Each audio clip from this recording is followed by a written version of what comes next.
자, 이제 소슬대문의 높은 문턱을 넘어 노안당의 넓은 마당으로 되어섭니다. 발밑에 닿는 헬개 감촉과 탁 트인 공간이 주는 위험이 예사롭지 않죠. 이곳이 바로 운현궁의 심장부이자 사랑채인 노안당입니다. 건물을 보기 전에 기단을 한번 볼까요? 계단을 유심히 보세요. 세 단으로 이루어진 이 격식은 본래 궁궐 건축에서나 허용되던 법도입니다. 일반 사저에서는 감히 꿈꿀 수 없던 권력의 상징이 이 계단 끝에 놓여 있는 겁니다. 단단히 박힌 저 주춧돌에는 천년, 아니 억만 년이 지나도 이 집과 자신의 권세가 무너지지 않기를 바라는 주인의 염원이 서려 있습니다.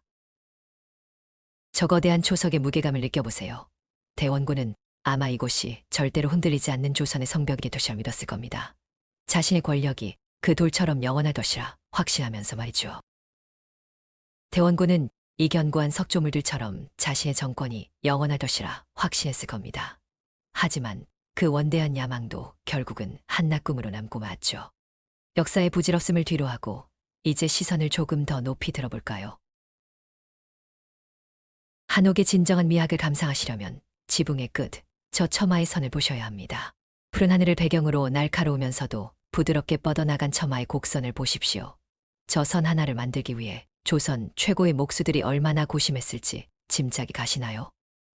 한복의 소매 곡선을 하는 듯 혹은 물리학의 사이클로이드 곡선을 그리며 우아하게 지켜 올라간 처마의 선을 보세요.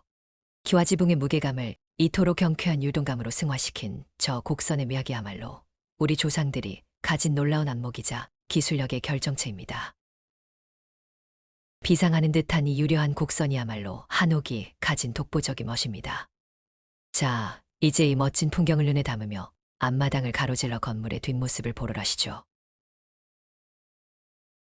이곳 마당은 수많은 정객이 오가며 조선의 운명을 논하던 역사의 현장이었습니다. 지금은 고요하지만 당시에 긴박했던 발소리가 들리는 듯합니다. 밖에서 보기에 창문의 위치가 상당히 높죠.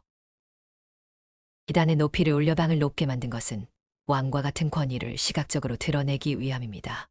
아래에서 위를 우러러보게 만드는 권력의 설계인 셈이죠. 그런데 이 건물의 이름인 노안에는 기막힌 역설이 숨어 있습니다. 노너의 노자한지, 즉 노인을 편안하게 한다는 뜻이죠. 아들을 왕으로 세웠으니 이제 자신은 뒤로 물러나 편히 쉬겠다는 명분이었지만 실상은 정반대였습니다.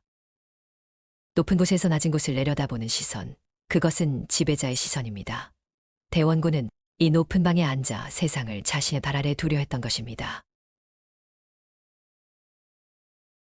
외국인이 질문합니다. Samuel, so did the common people raise their heads when they saw the leader? 네, 맞습니다. 일반 백성들은 그와 눈을 맞추기 위해 고개를 한참이나 들어야 했을 겁니다. 그 물리적인 높이 차이가 곧 권력의 거리였던 셈이죠. 중 아래를 보실까요? 빗물이 내부 목재를 적셔 부식시키는 것을 막기 위해 처마를 두 겹으로 덧댄 이중겹 처마 공법이 쓰였습니다. 화려함 속에 숨겨진 치밀한 기능성, 이것이 노안당이 가진 또 다른 얼굴입니다.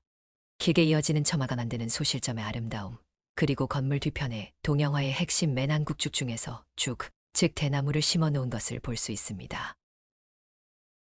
사계절 내내 푸른 대나무의 절개는 대원군이 지향했던 선비의 기계이자 흔들리지 않는 통치 철학을 상징합니다. 건물과 식물이 하나의 문장처럼 어우러져 있죠. 자, 이제 조금 더 깊숙한 곳으로 들어가보겠습니다.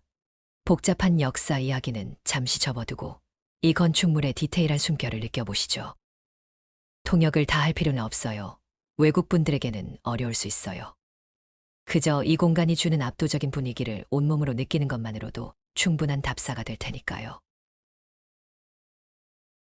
창살에 새겨진 뾰족한 창끝 모양이 보이시나요? 이것은 홍살문의 창날과 닮아 있는데 집 안으로 침입하려는 악귀와 부정한 기운을 막아내겠다는 벽사의 의미를 담고 있습니다. 단순한 장식이 아닙니다.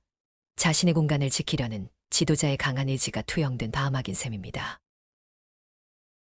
삼지창 문양 속에 담긴 음향의 조화와 이극의 원리는 우주의 기운을 다스려 국가의 기틀을 바로잡으려 했던 대원군의 의지를 상징합니다. 음과 양의 균형을 통해 세상을 평정하려 했던 대원군. 하지만 정작 자신의 가족과 시스템 안에서의 균형은 지키지 못했다는 점이 역사의 비극이죠. 바로 이곳 노안당 대청마루에서 조선 천지를 뒤흔든 서원철폐의 서슬퍼런 기계가 뿜어져 나왔습니다. 백성에게 해가 된다면 공자가 살아온다 해도 용서치 않겠다던 그의 일갈, 그 서슬퍼런 개혁의 칼날이 바로 이곳에서 달렸던 것입니다.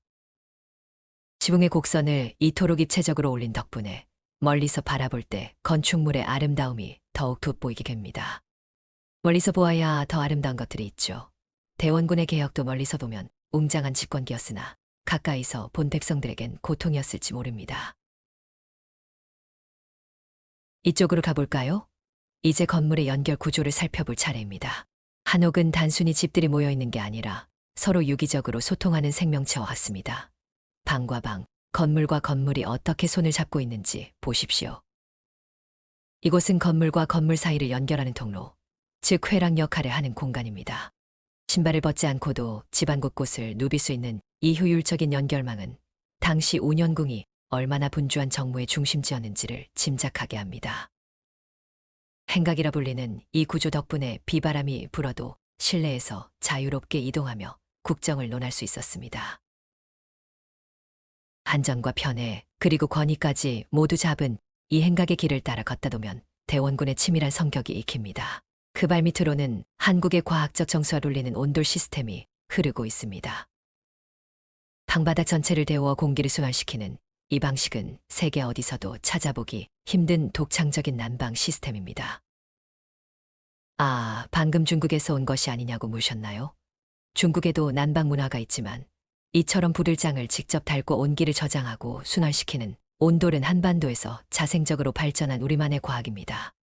나무와 돌, 그리고 불의 조화가 만들어낸 이 따뜻함이야말로 한옥이 가진 가장 인간적인 기술이죠.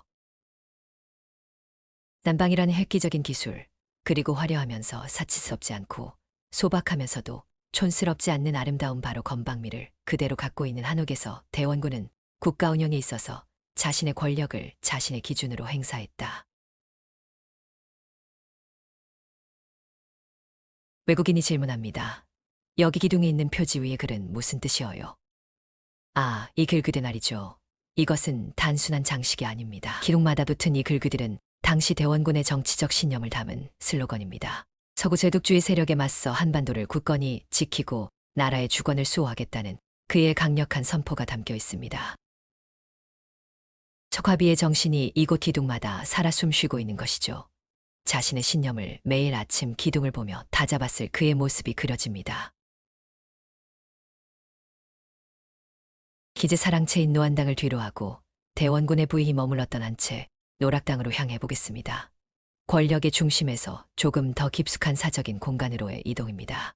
권력의 화려한 이면에 숨겨진 가족의 이야기, 그리고 며느리 명성황후와의 엇갈린 운명이 시작된 그곳으로 안내하겠습니다.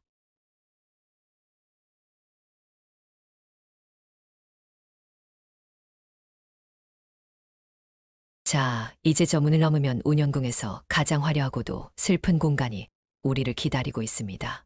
그곳을 향하여 가보죠. 자, 지금까지 대원군의 서슬퍼런 야망과 고독이 교차했던 동간, 노안당을 함께 둘러보셨습니다. 억만 년을 약속했던 저 단단한 주춧돌은 여전히 제자리를 지키고 있지만 그 위에서 천하를 호령하던 주인공은 이제 전설이 되어 사라지고 없네요. 자신의 직관을 믿고 역사의 물줄기를 흘리려 했던 한 사내의 뜨거웠던 집념이 이 마당 곳곳에 여전히 서늘하게 남아있는 듯합니다.